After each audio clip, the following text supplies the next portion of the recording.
Traders diary में स्वागत है आपका। नमस्कार, मैं हूं आशीष चतुर्वेदी। और नमस्कार, मैं हूं वरुण दुबे। और ट्रेडर्स डायरी में रोज की तरह आपको बताएंगे 20 दमदार ट्रेडिंग आइडियाज, जैसे कि हमने कल आपको बताए थे। एक बार रिकैप कर लेते हैं और बताते हैं कि कौन से स्टॉक्स हमने आपको सबसे पहले कल बताए थे। तो आशीष, कल काफी सारे स्टॉक्स ऐसे थे जिनमें धमाकेदार तेजी देखने मिली।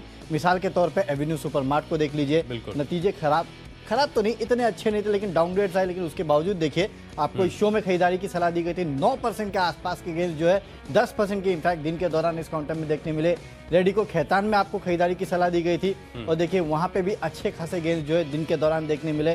कल यहाँ आपको आईपीएल स्टॉक दिया गया था, उस स्टॉक में देखिए 9% के आसपास का उछाल था। इसके अलावा एलगी इक्विपमेंट जैसे काउंटर्स थे, सेल आइडियाज भी आपको दिए गए थे काफी सारे, वहां पे भी अच्छी खासी तेजी देखने मिली। तो ऐसे 20 दमदार ट्रेडिंग आइडियाज जो है आज भी हम आपको देने वाले हैं, जहां पे आपकी होने वाली है भरपूर कमाई। एक बार सिंगापुर निफ्टी देख लेते हैं आशीष। आज भी 45 पॉइंट के आसपास की तेजी है। ये एक तकलीफ है कि 16,000 के ऊपर जाने को है ना, सिंगापुर निफ्टी को कहीं ना कहीं, इनफैक्ट निफ्टी को भी पसीने छूट रहे हैं। लेकिन हम पिछले 2 दिन से देख रहे हैं कि मार्केट खुलता तेजी में है। ऊपरी स्तर से थोड़ा बहुत दबाव जरूर देखने मिलता है मार्केट में। हालांकि स्टॉक स्पेसिफिक एक्शन जो है वो काफी ज्यादा है। ओवरनाइट क्यूज देख लीजिए। यूएस के मार्केट्स हरे निशान में जरूर बंद हुए, लेकिन ऊपरी स्तर से अगर आप देखेंगे तो यूएस के मार्केट्स में भी थोड़ा बहुत दबाव जो था वो देखने मिला है। हालांकि यहाँ डाउ देखिए ऑलमोस्ट फ्लैट बंद हुआ है। नैस्डैक में लेकिन गिरावट है, तो आज आईटी काउंटर्स की शामत आ सकती है। लेकिन मेरे ख्याल से नैस्डैक में आशीष ट्विटर का स्टॉक जो टूटा है उसके कारण ज्यादा गिरावट होने देखने मिले, राइट? और मस्क ने ऐसा क्या बोल दिया? आप तो फॉलो करते हो? हाँ, मस्क को हम दोनों बहुत अच्छी तरीके से फॉलो करते हैं। और सुबह में सुन भी रहा था, आप किसी को कह रहे थे कि मस्क जो है अब नए डोनाल्ड ट्रंप हो गए। इनके ट्वीट लगातार इतने देखने को मिलते हैं। जो ऑफर इन्होंने दिया था ना, वो ऑफर को रिवाइज करने जा रहे हैं। दरअसल इस ट्विटर की खरीद के लिए इनका बड़ा लक्ष्य ये था कि जो स्पैम है, स्पैम बॉट्स है, इन्हें कम किया जाए। और इनका अनुमान था कि टोटल यूजर्स में से करीब 20% के करीब जो है स्पैम बॉट्स होंगे, लेकिन निकले सिर्फ 5%। तो इनकी उम्मीद से कम है, तो इसके चलते अपने ऑफर को रिवाइज करने जा रहे हैं। इसके लिए ट्विटर में जो है गिरावट आपको देखने को मिली। लेकिन नैस्डैक देखिए परेशान कर ही रहा है। भारतीय बाजारों में भी देखें तो आईटी स्टॉक्स ऐसे हैं जो आपको वीकनेस काफी ज्यादा दिखा रहे हैं। हालांकि एक आईटी ऐसा सेक्टर होता है कि जो बहुत जल्दी रिकवरी बाउंस बैक दिखाता है, लेकिन फिलहाल ऐसा देखने को नहीं मिल रहा है। और जिस प्रकार से आप देखिए बहुत सारे मेन स्ट्रीम आईटी स्टॉक्स की बात की जाए, वहां पर लगातार गिरावट देखने को मिल रही है। कल निफ्टी आईटी में करीब 1% का कट आपको देखने को मिला। तो मैं तो श्योर हूं कि मेरी लिस्ट में आईटी स्टॉक्स हैं। आपकी भी लिस्ट में कुछ आईटी स्टॉक्स होंगे? हाँ है, बिकवाली के खरीदारी के, वो भी बता दीजिए। मैंने तो बेचा है आईटी को। लेकिन आशीष, एक बात दिक्कत की बात है ना, आजकल हम प्रीएम्प्ट करके चल रहे हैं या आफ्टर रिएक्शन दे रहे हैं, ये समझ में नहीं आता। क्योंकि आईटी काउंटर्स देखिए, कल आईटी काउंटर में गिरावट हुई। बिल्कुल ओवरनाइट अगर आप देखेंगे एडीआर जीडीआर में अच्छी खासी गिरावट हुई। नैस्डैक में 1.5% की गिरावट हुई, 100% के आसपास की। तो क्या हमने प्रीएम्प्ट किया था उसके बाद गिरावट हुई है, उसके पहले ही गिरावट हो चुकी है, या आज गिरावट होने वाली है ना, ये कहना बहुत मुश्किल है आईटी काउंटर्स में। हालांकि फिर भी हमने बिकवाली की है, मैंने तो एटलीस्ट बिकवाली की है आईटी काउंटर्स में। लेकिन आशीष, इसके अलावा कच्चा तेल आप देखिए, ओवरनाइट कच्चे तेल में अच्छा खासा फिर से उछाल देखने मिला है। तो बहुत सारे क्यूज है, क्यूज की कोई कमी नहीं है। आपको पॉजिटिव साइड पे भी देखने मिलेंगे, नेगेटिव साइड पे भी देखने मिलेंगे। और इन्हीं क्यूज के तर्ज पे हमने अपनी टीम बनाई है। देखिए अभी देखिए $114 के आसपास फिर पहुंच चुका है। अच्छा, क्रूड का चार्ट भी बढ़िया लग रहा है। हाँ, अच्छा चार्ट भी देख लिया? चार्ट अच्छा लग रहा है। ऐसा लग रहा है कि और तेजी यहाँ से आ सकती है। तो बाजार के लिए चिंता कम नहीं होने वाली है, बढ़ने ही वाली है। तो चलिए, दुनिया में कोई भी चार्ट हो, भले वो बाल्टिक ड्राई इंडेक्स हो या फिर कच्चा तेल हो, आशीष चार्ट जरूर देख लेते हैं। और आशीष, इनफैक्ट आजकल स्टॉक से ज़्यादा वॉलेटाइल तो ये क्रूड और ये कमोडिटीज हो चुके हैं। दिन में 5-5, 10-10% तो ऐसे ही चल जाते हैं, ऐसे ही गिर जाते हैं। तो चलिए, काफ़ी सारे स्टॉक्स हमने चुने हैं, काफ़ी रिजल्ट्स के चलते, काफ़ी इस तरह के कमोडिटी की कीमतों के चलते, काफ़ी सारे आईटी काउंटर्स चुने हैं। एक एक करके आपको बताएंगे। सबसे पहले कैश का काउंटर, आशीष आप शुरुआत करेंगे। देखिए, कैश का स्टॉक आपको बता देता हूँ। रेट गेन यहाँ पर आपको करनी है खरीदारी। दरअसल स्टॉक के नतीजे बहुत बढ़िया, बहुत शानदार है। हर पैमाने पर आप देखें तो नतीजे बहुत ही टर्न अराउंड, बहुत स्ट्रॉन्ग नतीजे हैं। लेकिन एक रिस्क है, ये बिना रिस्क वाला प्ले नहीं, क्योंकि कल स्टॉक 6% की तेजी ऑलरेडी दिखा चुका है। थोड़ा सा डर लग रहा है, लेकिन जिस प्रकार के नतीजे पेश किए कंपनी ने, और स्टॉक में इससे पहले अगर आप ओवरऑल देखें तो स्ट्रक्चर थोड़ा सा कमजोर ही था, लेकिन अब बाउंस बैक आ रहा है। तो हो सकता है कि इंट्राडे में आपको करीब 10 रुपए तक की अपसाइड यहाँ पर देखने को मिले।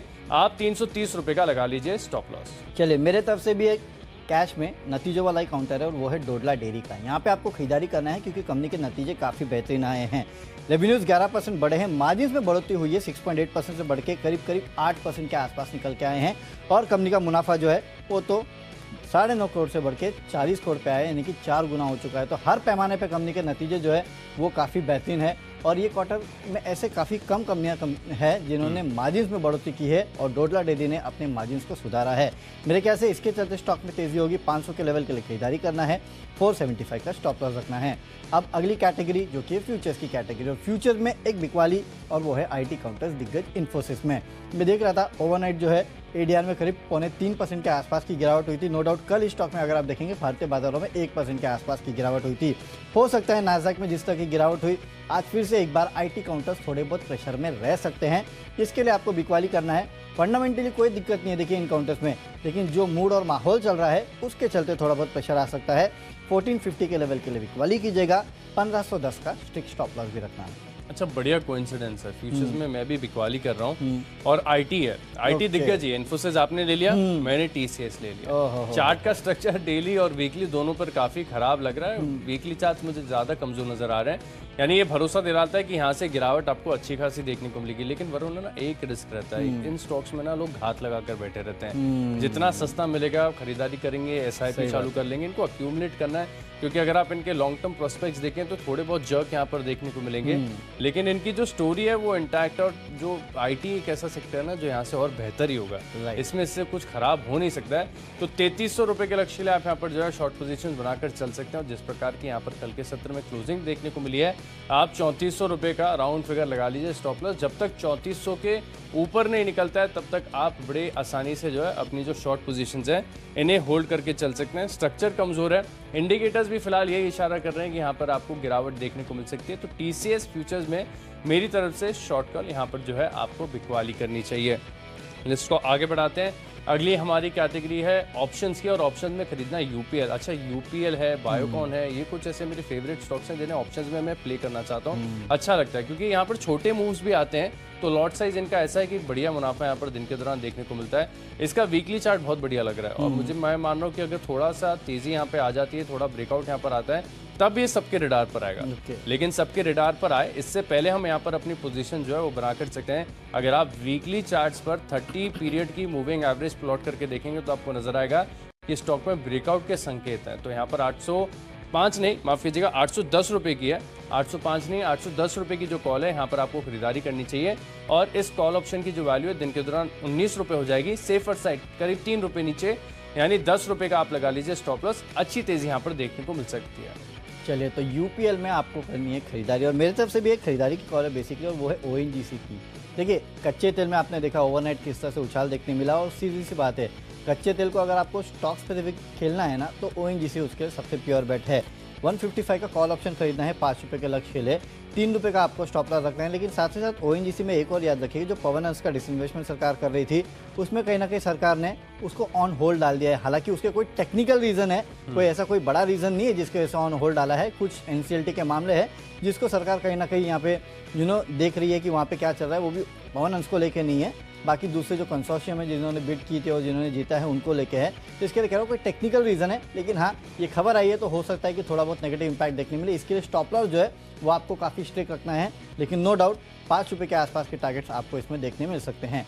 अब अगला जो हमारा कैटेगरी है अगली, वो है टेक्निकल कैटेगरी, और टेक्निकल कैटेगरी में मैंने यहाँ पे चुना है ओरेकल फाइनेंस को। यहाँ पे आपको बिकवाली करना है।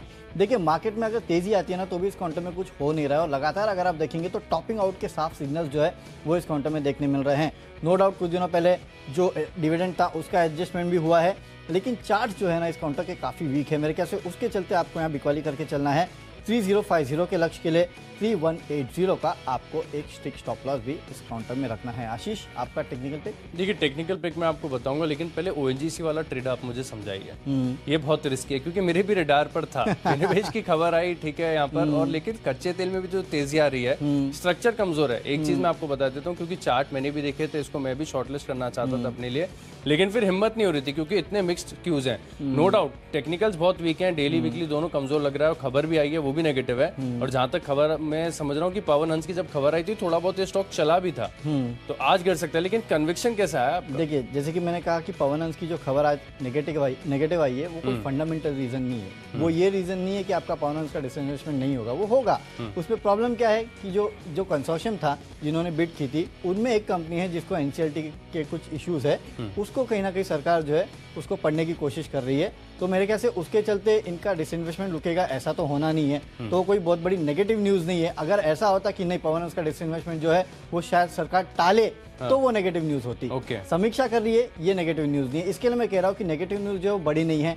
दूसरा, कच्चा तेल उसका सीधा सीधा पे तो ओएनजीसी है। अगर कच्चे तेल में दिन के दौरान $1-2 के आसपास की और तेजी हो गई तो आप समझिए ओएनजीसी का जो कॉल ऑप्शन है यहाँ से दुगना तिगना चौगना भी हो सकता है, इस तरह के पोटेंशियल है। इसके लिए मैंने आपको कॉल ऑप्शन के जरिए यहाँ पे प्ले करने की बात की है, क्योंकि आपको जैसे कि आप कहते हैं कि डेल्टा ज़्यादा मिल जाता है। तो यहाँ पे अगर ₹3 के आसपास सेट करा, 3.5 के आसपास, तो ₹5 बहुत जल्दी हो जाएगा। वहाँ पे आप अपना प्रॉफिट बुक कर लीजिएगा। उसके बाद देखिएगा पहला रिएक्शन जो है वो कच्चे तेल पे होगा, उसके बाद डेवलपिंग स्टोरी है पवन हंस की, जहाँ पे आगे चल के रिएक्शन। बिल्कुल, तो यानी बड़ा फैक्टर जो है कच्चा तेल है वो इन्फ्लुएंस करेगा स्टॉक को, तो इसके चलते आप कॉल ऑप्शन में जो है खरीदारी करके चल सकते हैं। मैं अपनी टेक्नोपिक बताता हूँ। टेक्नोपिक मुझे जो पसंद आ रही है वो है हिंदुस्तान एरोनॉटिक्स। कल के सत्र में यहाँ पे 5 से 6% की तेजी आई। अब देखिए, एक मैंने अपना स्ट्रैटेजी में ग्रेजुअल शिफ्ट किया कि मैंने डेली चार्ज को देखना बहुत लिमिटेड कर दिया है। मैं सिर्फ टारगेट और स्टॉप लॉसेस के लिए देख रहा हूँ, और वीकली चार्ज पर जो चीज़ अच्छी लग रही है ना वो चीज़ टिकती है। आप वीकली चार्ज इतनी जल्दी खराब नहीं होते, डेली कब ब्रेकआउट का ब्रेकडाउन हो जाता है समझ में नहीं आता है। तो एचएएल में भी सिमिलर केस देखिए, डेली चार्ज देखेंगे तो खरीदने की हिम्मत नहीं होगी, लेकिन वीकली चार्ज पर स्ट्रेंथ है, बरकरार देखने को मिल रही है। कल के सत्र में भी 6% के करीब का जो है मूव यहाँ पर देखने को मिला है, तो खरीदारी करके चल सकते हैं। करीब 1750 रुपए के लक्ष्य ले 1580 रुपए का आपको लगा लेना चाहिए स्टॉप लॉस। दिन के दौरान भी जो है, क्योंकि हो सकता है कि आज बाजार में तेजी आए, तो यहाँ पर भी आपको बढ़िया प्रदर्शन देखने को मिलेगा, और स्पेस अभी भी बहुत ज़्यादा बजिंग है। तो एचएएल में जो है खरीदारी करके चलेंगे। लिस्ट को आगे बढ़ाते हैं। अगली हमारी कैटेगरी है फंडा पिक, और फंडा पिक में नतीजों का विश्लेषण किया है वीआईपी इंडस्ट्रीज। देखें, स्टॉक के अंदर बहुत ज़्यादा पेसिमिज्म था।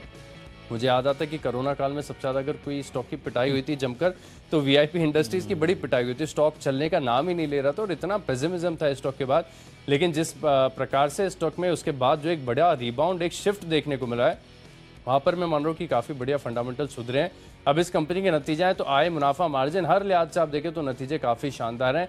और अच्छी बात है कि नतीजों से पहले स्टॉक में कोई बड़ा मूव भी नहीं आया, तो खरीदारी करने का कंफर्ट है। 620 रुपए के लक्ष्य के लिए आप सेफर साइड 570 रुपए का लगा लीजिए स्टॉप लॉस। ओके, चलिए, तो फंडा पिक वीआईपी इंडस्ट्रीज है। मेरे तरफ से जो फंडा पिक है ना वो बेसिकली एक टेक्सटाइल कंपनी और सियाराम सिल्क, यहाँ पे आपको खरीदारी करना है। देखिए, 2-3 रीज़न है। एक तो हमने जो आपको एक्सक्लूसिव स्टोरी बताई कि आज शाम को पीयूष गोयल मिलने वाले हैं टेक्सटाइल के काफ़ी क्षेत्र के लोगों से, तो उसका इम्पैक्ट देखने मिलेगा। इसके अलावा अगर आप देखेंगे तो सियाराम सिल्क जो है वो शॉर्ट टर्म एएसएम से बाहर आ चुका है। एएसएम से बाहर आना का मतलब सीधी बात है कि आपको जो मार्जिन रिक्वायरमेंट है वो कम हो जाएगा, तो उसका इम्पैक्ट भी आज आपको इस काउंटर पे देखने मिलेगा। इसके लिए 570 के लक्ष्य के लिए आपको खरीदारी करना है। 540 के आसपास का आपको एक स्ट्रिक्ट स्टॉप लॉस भी रखना है। तो 2 खबरें हैं जिसके चलते सियाराम सिल्क में आपको करनी है खरीदारी। अब चलते हैं अगली कैटेगरी जो कि आईपीएल कैटेगरी। आईपीएल कैटेगरी में मेरा ऑलमोस्ट हमेशा का फेवरेट काउंटर मिश्र धातु, यहाँ पे आपको खरीदारी करना है। जैसे कि मैं आपको हमेशा कहता हूँ कि बेहतरीन लेवल्स पे जो काउंटर मिले उसको खरीद लीजिएगा। और इस काउंटर के लेवल्स हमने इसके पहले भी देखे हैं, 160-170 के आसपास आता है तो काफ़ी ओवरसोल्ड हो जाता है, वहाँ से रैली आना तय है। तो 6 से 8 महीने का वक्त दीजिएगा। यहाँ से 30 रुपये के आसपास के ऊपर ही आपको लेवल देखने मिलेंगे।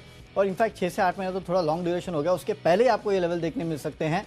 वो पूरा होने के बाद अगर रैली चलती है तो फिर से 220-240 के आसपास के लेवल के लिए भी आपको इस काउंटर पर अप्रोच करना है। तो मिश्र धातु जो है यहाँ पे आप खरीदारी करके चलेगा, बेहतरीन लेवल्स पे उपलब्ध है। और देखिए, वैसे भी आशीष एफआईएस बेचें, इसको फर्क पड़ता नहीं है। अगर कहीं भी कोई प्रॉब्लम हो जाए, या ना, एक तो सरकारी कंपनी है, सबसे अच्छी बात है, और जो प्रोडक्ट्स में कंपनी डील करती है उसका ज़्यादातर अगर आप देखेंगे ना, नो डाउट आप कह सकते हैं कि इनपुट कॉस्ट इनके लिए भी बढ़ते हैं, लेकिन अब जैसे कि मैं कहा सरकारी कंपनी है, काफ़ी हद तक पास ऑन भी हो जाता है। और जो प्रोडक्ट्स ये बनाते हैं वो एकदम वन ऑफ प्रोडक्ट्स है, वो यही बनाते हैं, ऐसे प्रोडक्ट कोई बनाते ही नहीं है। ऐसी कंपनियां मिलती नहीं है। और ट्रेडिंग रेंज, जैसे कि मैंने कहा, ट्रेडिंग रेंज के लोअर ट्रेडिंग रेंज आपने हमें याद करा दी। 160 से लेकर 225 है ना मिश्र धातु के लिए, हमें याद हो गया, बाय हार्ट हो गया कि यहाँ पर किस रेंज को कैसे प्ले आउट करना। अच्छा, एक और स्टॉक है मुझे याद आ रहा है, शायद एचयूएल भी एक ऐसा स्टॉक था जिसकी ट्रेडिंग रेंज आप काफी अच्छी तरीके से पकड़ते थे। 2100-2200 के आसपास अगर वो आ जाते तो आपको उसको खरीद लेना चाहिए। ये काफी सारे स्टॉक्स ऐसे हैं जो अपने ट्रेडिंग रेंज के वो एक लेवल पे ही चलते हैं, और उसके लोअर लेवल पे जब भी आ जाए ना, इनको खरीद लीजिएगा। देर सवेर आपको प्रॉफिट ये देके ही जाएंगे, नुकसान नहीं करेंगे, इतना पक्का है। तो ये भी उनमें से है। तो टेक्नो और फंडा पे यानी दोनों कन्विक्शन जो है मिश्र धातु पर बने हुए, यहाँ पर आपको खरीदारी करनी है। 6 से 8 महीने का व्यू बनाकर 200 के पार जाएगा। वैसे लक्ष्य 225 है आपका, इसके 240 240 है। एक्चुअल लक्ष्य 240 के आसपास है, लेकिन जब भी वो अब देखो 220 210 के आसपास आया, मार्केट ही खराब हो गया तो स्टॉक गिर गया। अगर मार्केट अच्छा होता ना तो आराम से 240 तक चला और जिस दिन ये रेंज टूटेगी ना वरुण, उस दिन बड़ा ब्रेकआउट होगा, फिर मैं रिकमेंड करूंगा मिश्र धातु फिलहाल के लिए यहाँ पर निवेश करके चल सकते हैं। मैं आपको निवेश की कैटेगरी का स्टॉक बताता हूँ, मुझे पसंद आ रहा है नोसेल। प्योरली टेक्निकल बेसिस पर आज ये स्टॉक मैंने शॉर्टलिस्ट किया। जिस प्रकार से मैं देख रहा हूँ कि 30 पीरियड वीकली चार्ट पर जो मूविंग एवरेजेस के ऊपर स्टॉक निकल रहे हैं और वहाँ पर रेंज ब्रेकआउट किए और एक अच्छे रेजिस्टेंस ब्रेकआउट के भी संकेत है, उन स्टॉक्स को मिस नहीं करना चाहिए। तो यहाँ पर आप 12 महीने का व्यू बनाकर जब आप खरीदारी करके चलेंगे तो मैं मान रहा हूँ कि बड़ी आसानी से जो है आपको 20% तक का जो मूव है वो देखने को मिल सकता है। टेक्निकल्स काफी बढ़िया और ये स्टॉक सबके रडार पर भी आता है, तो यहाँ पर आपको खरीदारी करनी चाहिए। 280 के पार जाने की क्षमता रखता है नोसेल, और सिलेक्टेड केमिकल स्टॉक्स वैसे भी देखें तो प्रदर्शन इनका फिर से सुधर रहा है, फिर से लाइमलाइट में आ रहे हैं, तो यहाँ पर जो है आपको खरीदारी करके चलनी चाहिए। अगर 280 का आपने टारगेट दिया, अगर ये चलना शुरू हुआ तो एक हफ्ते में टारगेट अचीव हो जाएंगे। नहीं, इस तरह का मूव ये काउंटर देता है, हाई बीटा है। और अगर चलना शुरू हो गया तो एक ही दिन में 10-20% के आसपास की रैली जो है इस काउंटर में होती है। और जैसे कि आपने भी मेरे ख्याल से लेवल्स बेहतरीन है, इसके लिए यहाँ पे लिया काउंटर को। लेवल्स बढ़िया है, स्ट्रक्चर बढ़िया है। अच्छा, कुछ कुछ स्टॉक कैसे होते हैं वरुण की या तो वो चलेंगे नहीं, दिखेंगे ही नहीं पूरे दिन आपको स्क्रीन पे, या फिर जिस दिन चलेंगे उस दिन आपको जो सर्किट वाला मूव है वही दिखाएंगे। तो नोसिल भी उसी कैटेगरी का स्टॉक है, चलिए देखते हैं। लिस्ट को आगे बढ़ाते हैं। अगली हमारी कैटेगरी है खबरों के दम पर, और खबरों के दम पर स्टॉक नहीं लिया, नतीजों के दम पर लिया, क्योंकि ढेर सारे नतीजे आ रहे हैं और नतीजे अच्छे भी देखने को मिल रहे हैं। इनमें से एक ऐसा स्टॉक है रेमंड, जहां पर नतीजों का असर आज आपको देखने को मिलेगा और नतीजे बहुत बहुत स्ट्रांग है। आप हर लिहाज से देखिए, आप कंपनी की टॉप लाइन यानी रेवेन्यू देखें, एबिटा देखें, मार्जिन्स देखें, पैट, मुनाफा, कुछ भी देख लें, आपको हर तरफ जो है ईयर ऑन ईयर काफ़ी शानदार ग्रोथ नजर आएगी। और यहाँ पर खरीदारी करने का कंफर्ट है, क्योंकि उन स्टॉक्स में थोड़ा सा डर लगता है जो अच्छे नतीजों से पहले बड़ा मूव दे देते हैं। यहाँ पर कोई बड़ा मूव आया नहीं है, तो 850 रुपये के लक्ष्य के लिए आप इंट्राडे में भी यहाँ पर खरीदारी करके चल सकते हैं। 812 के करीब की जो है कल की क्लोजिंग है, आपको स्टॉप लॉस लगाना है करीब करीब 800 रुपये का। चलिए, तो बेहतरीन नतीजों के चलते आपको रेमंड खरीदना है और बेहतरीन नतीजों के चलते आपको मैक्स वेंचर्स भी खरीदना है, क्योंकि ये मेरा आज का खबरों वाला स्टॉक है। आप देखिए इस कंपनी के नतीजे, रेवेन्यूज अच्छे खासे 81.3% के आसपास की बढ़ोतरी जो है रेवेन्यूज में देखने मिली है। 16 करोड़ से बढ़ के 29 करोड़ के आसपास आया है। एबिटा फ्रंट पे अगर आप देखेंगे तो घाटे से मुनाफे में आई है कंपनी। पिछले साल इसी क्वार्टर में 7 करोड़ का घाटा कंपनी ने किया था, इस बार 5 करोड़ का मुनाफा कंपनी ने किया है। वही मार्जिन अगर आप देखेंगे तो 17.3% पे आए हैं और एडजस्टेड मुनाफा देखिए इस कंपनी का 13 करोड़ से बढ़ के सीधा 320 करोड़ के आसपास आया है। तो ये काफ़ी है इस कंपनी के ओवरऑल नतीजे जिस तरह से आए हैं स्टॉक में रैली के लिए, और इसके लिए मुझे लगता है कि आज स्टॉक में अच्छी खासी तेजी आपको देखने मिल सकती है। 93.5 के आसपास ये चल रहा है। 100 रुपये के आसपास के लक्ष्य के लिए आज आपको इस काउंटर को अप्रोच करना है। 95 के आसपास चल रहा है मेरे ख्याल से। 93.5 का आपको स्टॉप लॉस इस काउंटर में रखना है, तो यहाँ से ज़्यादा नहीं, करीब 2 रुपये के आसपास का नीचे का स्टॉप लॉस है। और अगर आप टारगेट देखेंगे तो 100 रुपये के आसपास का है, यानी कि यहाँ से 5 रुपये के आसपास का है। तो रिस्क रिवॉर्ड जो है वो भी काफ़ी अच्छा हो जाता है। मैक्स वेंचर्स बेहतरीन नतीजों के चलते आपको करनी है खरीदारी। बढ़ते हमारी आखिरी कैटेगरी यानी माई चॉइस की तरफ। यहाँ पर पहला स्टॉक लिस्ट में जहाँ पर आपको बिकवाली करनी चाहिए वो है ओबरॉय रियल्टी। अभी भी बाजार ऐसा नहीं है कि सिर्फ बाय कॉल्स के साथ आप जाएं, तो कुछ चुनिंदा स्टॉक ऐसे भी रखें जब बाजार में गिरावट आए तब यहाँ पर आप शॉर्ट पोजीशंस के लिए फोकस बनाकर चल सकते हैं। इनमें से एक ओबरॉय रियल्टी है। 780 रुपये का लक्ष्य है, आप 825 रुपये का जो है लगाएंगे स्टॉप लॉस। अगला स्टॉक है मिडिल लिस्ट में गो फैशन। ये थोड़ा सा जो है कॉन्ट्रा व्यू हो सकता है। अभी न्यू एज कंपनीज जो हाई वैल्यूएशन वाली कंपनीज हैं इनसे सब दूर रह रहे हैं, लेकिन यहाँ पर देखें तो पुख्ता संकेत है कि स्टॉक में बड़ी तेजी आ सकती है। तो 1100 रुपये के लक्ष्य के लिए आप यहाँ पर करिए खरीदारी और 1000 रुपये का जो है राउंड फिगर लगा लीजिए स्टॉप लॉस। आखिरी स्टॉक है मिडिल लिस्ट में केईसी इंटरनेशनल। यहाँ पर भी कुछ खबरों का असर देखने को मिल सकता है, जिसके चलते इंट्राडे बेसिस पर आपको खरीदारी करके चलना है। 395 के लक्ष्य के लिए 360 रुपये का लगाइए स्टॉप लॉस। माई चॉइस में मेरी तरफ से 2 खरीदारी, एक बिकवाली के कॉल है। सबसे पहले खरीदारी का कॉल है सफारी इंडस्ट्रीज। यहाँ पे आप खरीदारी करके चलिएगा, क्योंकि वीआईपी के जो नंबर्स आए हैं उसका इम्पैक्ट इस काउंटर पे भी आपको देखने मिलेगा। सेम सेक्टर की कंपनी है, इसके लिए 870 के लेवल के लिए खरीदारी करना है। 825 का आपको स्टॉप लॉस रखना है। गुजरात अंबुजा एक्सपोर्ट, यहाँ पे आप खरीदारी करके चलेगा, क्योंकि देखिए मार्केट में अगर मिड कैप्स में तेजी आती है तो ये कुछ ऐसे काउंटर्स हैं जिनमें लगातार आपको तेजी देखने मिलती है और एक फंडामेंटली अच्छे काउंटर्स है। लगातार एक तरफा इस काउंटर में तेजी देखने मिल रही थी, मार्केट की गिरावट के साथ गिरावट आ गई। लेवल्स काफ़ी अच्छे हैं, इस काउंटर को अपने रडार पर रखेगा। आज तो 330 के लेवल के लिए खरीदारी करना है, 310 का स्टॉप लॉस रखना है। और आखिरी में भारत फौज के फ्यूचर में भी क्वाली कीजिएगा। नतीजे तो उतने खराब नहीं है, लेकिन ब्रोकरेज हाउस की तरफ से तगड़ा डाउनग्रेड आया है और काफ़ियों ने तो अपने जो टारगेट्स है उनको आधा कर दिया। इनफैक्ट जेफरीज का मुझे याद है करीब 585 के आसपास के लक्ष्य दे रहे हैं, इसके पहले करीब 900 या 1000 रुपये के आसपास के लक्ष्य थे और काफ़ी सारे और ब्रोकरेज हाउसों से भी डाउनग्रेड किया है। उसके चलते आज यहाँ प्रेशर हो सकता है। 640 के लेवल के लिए आप बिकवाली कर सकते हैं, लेकिन स्टॉप लॉस काफ़ी स्ट्रिक्ट रखना है 670 का। अगर उसके ऊपर निकलता है तो आप इस ट्रेड को छोड़ सकते हैं। तो चलिए, स्टॉक्स की सूची पूरी हो चुकी है, फटाफट देख लेते हैं कौन से स्टॉक्स को हमने अपने टीम में शामिल किया है। कैश का काउंटर है डोडला डेयरी, बेहतरीन नतीजों के चलते यहाँ पे खरीदारी कीजिएगा। फ्यूचर्स में इन्फोसिस में आपको करनी है बिकवाली। ऑप्शंस में ओएनजीसी का 155 का खरीदना है call option. Technically Oracle finance कमजोर लगता है, बिकवाली कीजिएगा। फंडामेंटली सीआरएम सिल्क अच्छा लगता है। आईपीएल स्टॉक है मिश्र धातु, यहाँ पे अगले 6 से 8 महीनों में 200 के लेवल देखने मिल सकते हैं। खबरें हैं मैक्स वेंचर्स में नतीजे आए हैं, उसके चलते खरीदारी करना है। माई चॉइस में safari industries, Gujarat Ambuja export में करनी है खरीदारी। और भारत फौज में डाउनग्रेड्स के चलते करनी है बिकवाली 640 के लक्ष्य के लिए, लेकिन 670 का रखिएगा स्ट्रिक्ट स्टॉप लॉस। और आज का मेरा बेस्ट पिक है सीआरएम सिल्क, यहाँ पे आप खरीदारी करके चलेगा। वैसे भी टेक्सटाइल स्टॉक्स में अच्छी खासी तेजी हो सकती है, इसके चलते आज यहाँ पे खरीदारी करना है 570 के लेवल के लिए, 540 का रखिएगा स्ट्रिक्ट स्टॉप लॉस। तो कैश का स्टॉक के रेट गेन नतीजे काफी बढ़िया हैं। टीसीएस में ब्रेकडाउन के संकेत है, तो फ्यूचर्स में करेंगे बिकवाली। और यूपीएल में 810 रुपए की कॉल ऑप्शन खरीदेंगे करीब 19 रुपए के लक्ष्य के लिए। टेक्निकली बड़े ब्रेकआउट के संकेत हैं वीकली चार्ट पर। हिंदुस्तान एरोनॉटिक्स 1750 के पार जाएगा। रिजल्ट अच्छे आए वीआईपी इंडस्ट्रीज के 620 रुपए के लक्ष्य के लिए करेंगे खरीदारी। और स्ट्रक्चर बढ़िया है नोसिल का, यहाँ पर 12 महीने का व्यू बनाकर कर सकते हैं खरीदारी। रेमंड के भी नतीजे अच्छे हैं, यहाँ पर खरीदारी करके चल सकते हैं। ओबरॉय रियल्टी में आएगी गिरावट। गो फैशन में करेंगे खरीदारी। और केईसी इंटरनेशनल में भी कुछ खबरों का असर देखने को मिल सकता है। 395 रुपए का लक्ष्य होगा। इन 10 स्टॉक्स में मेरा कन्विक्शन सबसे ज्यादा है। निवेश के लिहाज से खरीदिए नोसेल। यहां पर वीकली चार्ट पर देखें तो अच्छे ब्रेकआउट के संकेत सामने नजर आ रहे हैं। 280 रुपए के लक्ष्य के लिए आप इस स्टॉक में निवेश करेंगे। ओके, तो चलिए स्टॉक्स तो हमने आपको बता दिया, लेकिन एक बार देख लेते हैं कि सिंगापुर निफ्टी किस तरह का ट्रेड कर रहा है। जब हमने आशीष शो की शुरुआत की थी, करीब 48 पॉइंट के आसपास की तेजी जो है वो सिंगापुर निफ्टी में देखने मिल रही थी। और कल की तरह आज भी देखिए मार्केट जो सिंगापुर निफ्टी में रैली है थोड़ी कम हो चुकी है, तो अब करीब 28 पॉइंट के आसपास की तेजी जो है वो देखने मिल रही है। तो रोज ये सिंगापुर निफ्टी हमें ऐसे ही कंफ्यूज करता है, राइट।